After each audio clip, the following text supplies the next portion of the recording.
isso, eu estou sempre abrindo um livro, buscando uma resposta e vem na hora a resposta. Exato. E nesse momento, se você conhece então esse alfabeto, conhece o que está saindo na sua mão, aquele símbolo, você vai conseguir ter uma interpretação perfeita para a orientação da sua vida.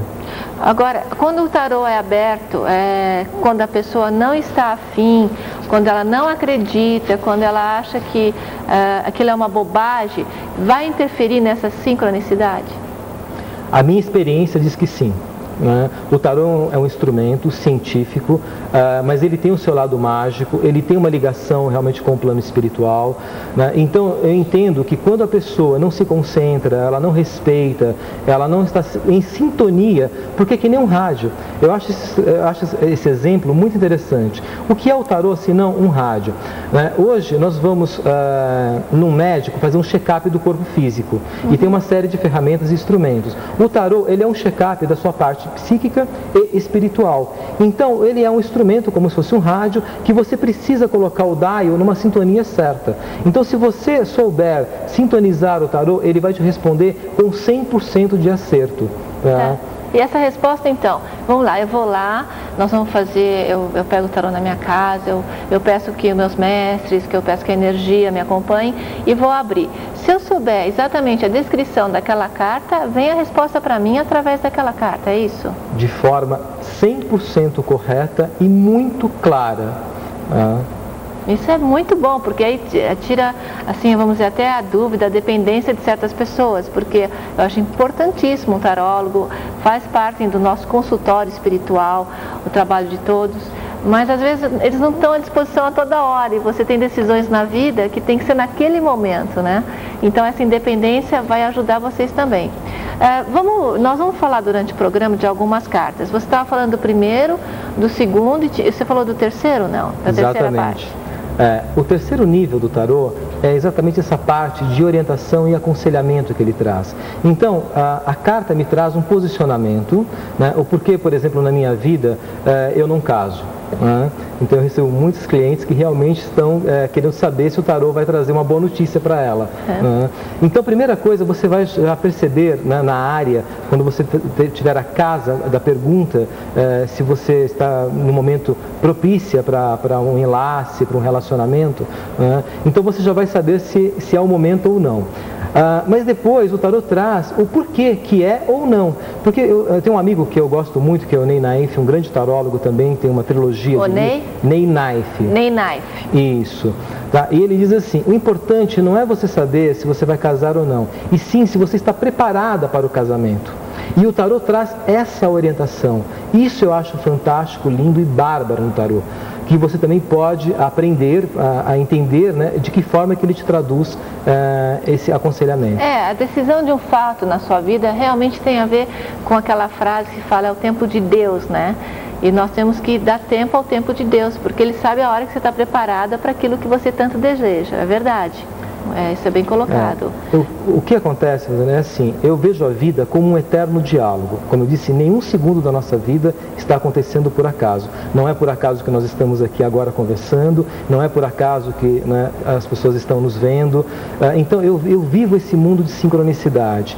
Então todos os fatos da nossa vida, se nós realmente começarmos a colocar a atenção, a perceber, é lógico que no primeiro momento vem as nossas emoções, as nossas revoltas, e a gente tem aquela ansiedade de tentar resolver. Mas se nós estivermos mais conscientes e começarmos a perceber e começar a conversar com a vida, a dialogar com a vida, entender toda a sua lenda pessoal, toda a sua jornada, e o tarô, mais uma vez, é um instrumento também muito bom para isso, para que você possa ver a sua lenda pessoal. É o checklist disso, né? O seu histórico, o seu álbum da sua vida.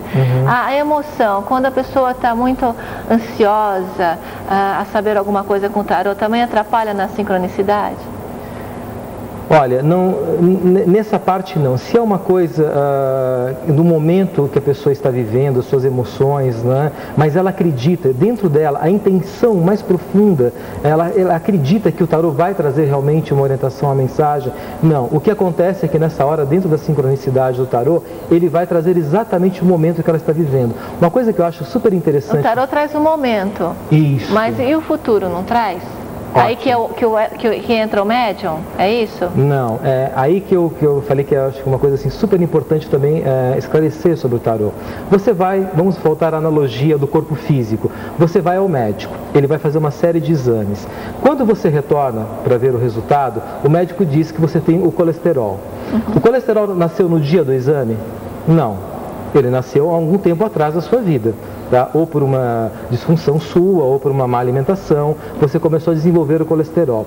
Você está sabendo que tem colesterol naquele momento. Então o fato que você está vendo no tarô é o fato que está ali naquele momento. Exato. É que é importante a pessoa ter o contato, a consciência naquele momento. Agora, mais uma vez, o exemplo. Se você não tomar nenhuma providência com o colesterol, até o médico se torna vidente, porque ele vai, olha, você vai ter um infarto, vai acontecer isso, então ele está prevendo o seu futuro. Então percebe que uma consciência de um fato vem de um passado, ele é importante no seu momento presente e vai influenciar o seu futuro. O tarô, ele tem exatamente essa função.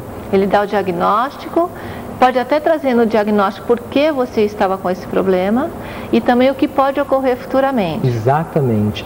Algum fato que aconteceu muito tempo atrás na sua vida, mas se você fala que isso não tem mais importância. Se tiver, o tarô vai mostrar. Vai registrar que está ali ainda a manchinha. Tá ali, você está escondendo, você está querendo tampar o sol com a peneira. Precisamos resolver isso daqui. Você precisa resolver aquela questão. Isso é muito importante. Isso é muito fácil ver em caso de separação. Né? A pessoa se separa há 20 anos, né? E de repente tem ainda aquele registro, aquela marca, ela não resolveu aquele desapego. E esse não desapego, o que acontece? Se você não tira o velho, não pode dar lugar ao novo, né? Isso é uma prática que nós não fazemos muito. Bom, Aran, fique aí, você também, daqui a pouquinho nós vamos voltar para falar mais sobre a técnica do tarô e a importância dele na sua vida, daqui a pouquinho.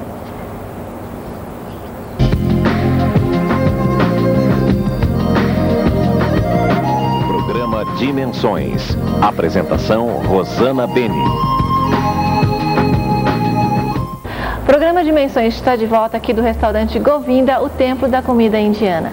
Ao meu lado está Aran, que é especializado na tarologia, mas como uma parte técnica, como um estudioso, e mostra pra gente a importância do tarô na vida espiritual. Aran, vamos falar um pouquinho então sobre o tarô da parte filosófica, né? Como você classifica o tarô como filosofia? Eu acredito que o tarô, ele desperta novamente, né, o nosso instrumento de reflexão.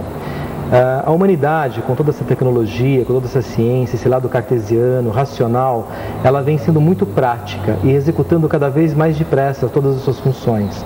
Então, nós fomos perdendo o lado filosófico da vida. O que é o lado filosófico? É o lado de reflexão. Está na hora de nós começarmos a resgatar de novo o ato de refletir. Né? Quem nós somos, de onde nós viemos, para onde nós vamos, né? Então, essas questões fundamentais. E a simbologia do tarô, né? Ela tem os arquétipos que nos remete exatamente a esta reflexão. Os arcanos maiores, o tarô, ele é composto de 78 cartas, separadas em 22 cartas ou arcanos, chamados arcanos maiores, e 56 os menores.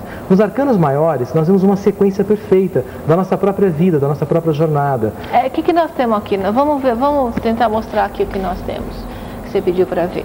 Essa parte, são quantas cartas aqui se Então, separou? Esses são exatamente os 22 arcanos maiores, arcanos. Trunfos, arquétipos, o nome que as pessoas queiram dar. Para esses lâminas. Aqui. Então, porque as pessoas sempre quando vão ao tarólogo, eles ficam até se deliciando com as figuras, dá uma certa paz até você olhar tudo.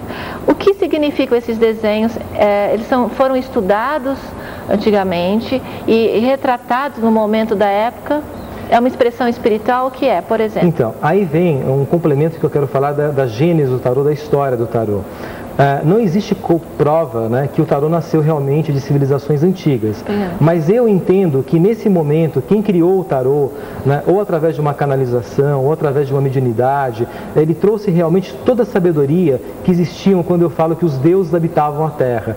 Das civilizações Atlântida, Mu, Lemúria. Então você começa a perceber exatamente esse encontro com os deuses. Né? E aí vem o lado filosófico. Exatamente em você entender as primeiras cartas do tarô.